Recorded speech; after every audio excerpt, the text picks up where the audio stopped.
নমস্কার বন্ধুগণ, আপনারা দেখছেন পান পাতার মতো পাতাওয়ালা একটি লতানো গাছ ক্রমশ উপর দিকে উঠে গেছে।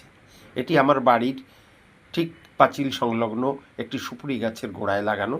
এটি ক্রমশ বড় হয়ে যাচ্ছে এবং এই গাছগুলি যে গাছকে কেন্দ্র করে বেড়ে ওঠে সেই গাছের থেকেই রস সংগ্রহ করে আরও ক্রমশ বড় হয়। যদি আমি গাছটি আম গাছে লাগাতে পারতাম তাহলে গাছের বৃদ্ধিটা আরও বেশি হতো, চইও বেশি সুস্বাদু হতো। যাই হোক, আপনারা অনেকেই এই গাছ চেনেন না।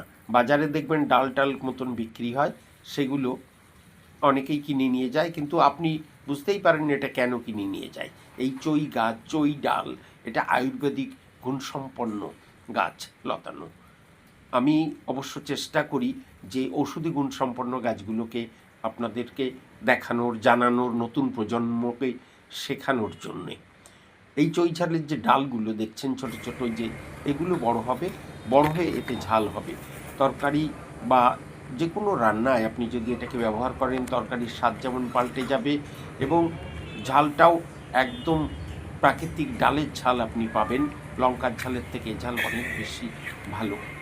আর যদি মাংস রান্না করেন, অবশ্যই অবশ্যই আপনি বাজার থেকে কিনে নিয়ে আসবেন এই চই ঝাল। এটা সর্দি কাশি রোগে অত্যন্ত উপকারী।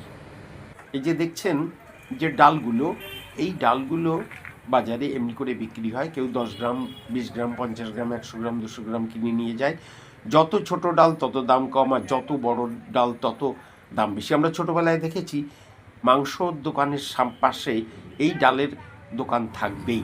যাই হোক, আপনি বাজারে গেলে যদি মাংস কেনেন অবশ্যই চই ঝাল কিনে আনবেন, তারপর খেয়ে আমাকে জানাবেন অবশ্যই।